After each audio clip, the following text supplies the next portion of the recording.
Number 1, फिक्र फाका से निजात। जो शख्स फिक्र फाका में मुब्तला हुआ और कर्ज में बंधा हुआ हो और तरह तरह के मसाइल का शिकार हो तो उसे चाहिए चाश्त की नमाज के आखिरी सजदे में 40 बार ये पढ़े, बिस्मिल्लाहिर्रहमानिर्रहीम, अस्सलामु अलैकुम वरहमतुल्लाहि वबरकातुहू। मोहतरम नाज़रीन, उम्मीद करती हूँ आप जहाँ भी होंगे खुश होंगे, खैर वाफियत से होंगे। जब कुरान मजीद के नज़ूल का वक्त आया तो उस दौर में लिटरेचर और पोएट्री आम थी। उस वक्त अरबों को अपनी जुबान पर बड़ा नाज था और वो ये समझते थे कि इनसे बेहतर दुनिया में और कोई नहीं है। तो उस वक्त अल्लाह ताला ने कुरान मजीद नाजिल किया और सूरह बकरा की आयत नंबर 23-24 में चैलेंज करते हुए फरमाया, अगर आपको शक है कि कुरान अल्लाह की किताब नहीं तो कुरान जैसी नहीं, इससे मिलती जुलती एक सूरत तो पेश करो और चाहे तो तुम अल्लाह के अलावा जितने भी मददगार शामिल कर लो, तुम हरगिज ऐसा ना कर सकोगे। तारीख गवाह है कि आज तक कोई भी ऐसा ना कर पाया।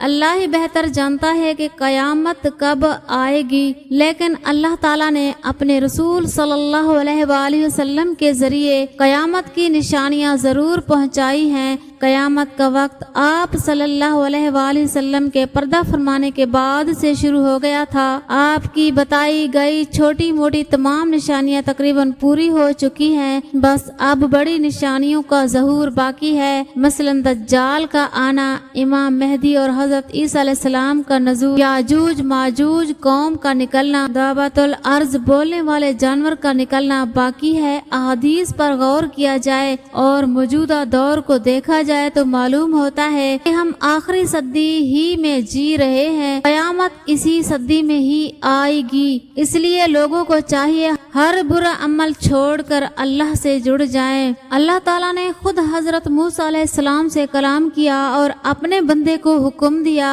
ये जगह पाक और मुकद्दस है और आपको अल्लाह ने नबी चुन लिया है ताकि आप मिस्र की तरफ जाएं और फिरौन को अल्लाह से डराएं। नीज हजरत मूसा अलैहिस्सलाम की हिफाजत खुद अल्लाह के जिम्मे होगी। वो झाड़ी जिस पर अल्लाह की तजल्ली हुई, हजरत मूसा अलैहिस्सलाम ने अल्लाह से कलाम किया, आज तक कायम है। बहुत से साइंसदानों ने ये झाड़ी काश्त करने की कोशिश की मगर मुख्तलिफ तजर्बात करने के बावजूद काश्त नहीं की जा सकी। मगर झाड़ी के कुछ फासले पर उस झाड़ी की कलम लगाई गई तो एक पौधा निकल आया। साइंसदानों ने उसे मौजज़ा करार दिया। हजरत मूसा अलैहिस्सलाम आग हासिल करने के लिए चल दिए। रास्ता पथरीला और निशे फराज वाला था। आपने उसे पार किया और गारनुमा जगह के करीब पहुँचे जहाँ से रोशनी आती हुई देखी थी। जब आप रोशनी के करीब पहुँचे तो देखा आग एक सरसब्ज झाड़ी में लगी हुई है, लेकिन ये आग झाड़ी को जला नहीं रही थी बल्कि खूबसूरत लग रही थी। आग के शोले भड़क रहे थे मगर झाड़ी की आग से ना तो कोई पत्ता ना ही शाख जल रही थी और ना ही धुआं था और ना ही तपिश महसूस हो रही थी। ये मंजर अजीब और गरीब और आंखों को मुतासिर कर रहा था। हजरत मूसा अलैहिस्सलाम हैरानी से उस जलती हुई झाड़ी को देखते जा रहे थे। अचानक एक आवाज आई, ए मूसा, मैं अल्लाह हूँ, तुम जूती उतार दो। तुम वादी मुकद्दस तुआ पर हो और मैंने तुम्हें चुन लिया है और मैं ही अल्लाह हूँ, मेरे सिवा कोई खुदा नहीं है। बस तुम मेरी बंदगी करो और मेरी याद के लिए नमाज कायम करो। हजरत मूसा अलैहिस्सलाम ने डरते हुए सांप को जैसे ही पकड़ा तो वो दोबारा असा बन गया। फिर अल्लाह ने कहा, मूसा तुम अपना हाथ बगल में दबा लो। हजरत मूसा अलैहिस्सलाम ने हुक्म की तामील फरमाई और जैसे ही हाथ बाहर निकाला तो ऐसा नूर और चमक निकला जो बेमिसाल था। लिहाजा ये दो मौजज़े हजरत मूसा अलैहिस्सलाम को अता किए गए। हजरत मूसा अलैहिस्सलाम को अल्लाह से कलाम करने के बाद आपके चेहरे और आंखों में वो नूर आ गया था कि अल्लाह की तजल्ली को देखने के बाद आपकी तरफ देखने वाला आपके हुस्न की ताब ना ला पाता था।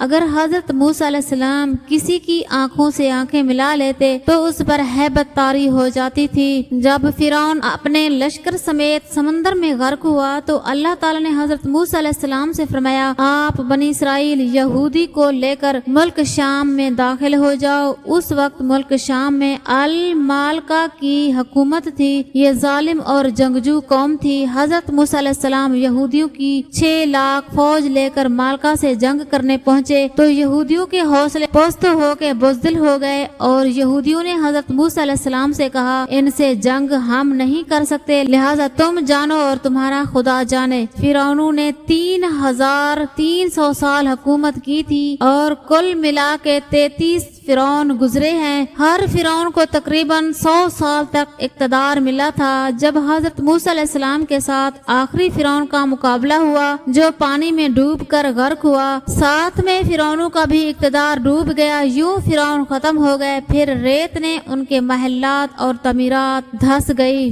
जिसने ये पढ़ा जज़ल्लाहु अन्ना मुहम्मदन मा हुवा अहलुहु, तो उसके लिए 70 फरिश्ते 1000 दिन तक नेकियां लिखते रहते हैं। जो शख्स फिक्र फाका में मुब्तला हुआ और कर्ज में बंधा हुआ हो और तरह तरह के मसाइल का शिकार हो तो उसे चाहिए चाश्त की नमाज के आखिरी सजदे में 40 बार अल वहाब पढ़े। अगर 40 दिन तक पाबंदी के साथ ये अमल करता रहेगा तो इंशाअल्लाह फिक्र फाका से निजात हासिल होगी और अल्लाह ताला इतना अता करेंगे मखलूक से बेयाज हो जाएगा।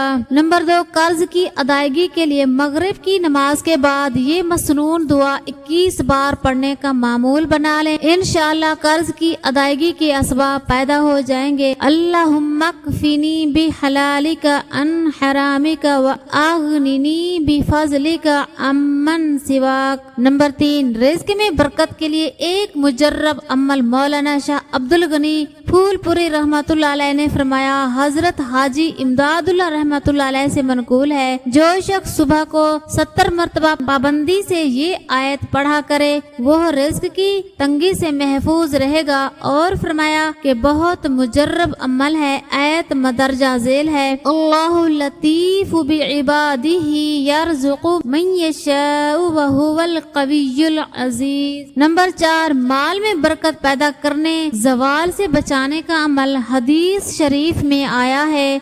जिस किसी को मंजूर हो कि मेरे माल को ज़वाल ना हो और बरकत और खुशी हासिल हो तो कहा करे, अल्लाहुम्मा सल्ली अला मुहम्मदिन अब्दिका व रसूलिका अलल मुमिनीन वल मुमिनाति वल मुस्लिमीन वल मुस्लिमात। अल्लाह पाक हम सबको नेक अमल करने की तौफीक अता फरमाए और इन वज़ाइफ पर अमल करने की तौफीक अता फरमाए। आमीन।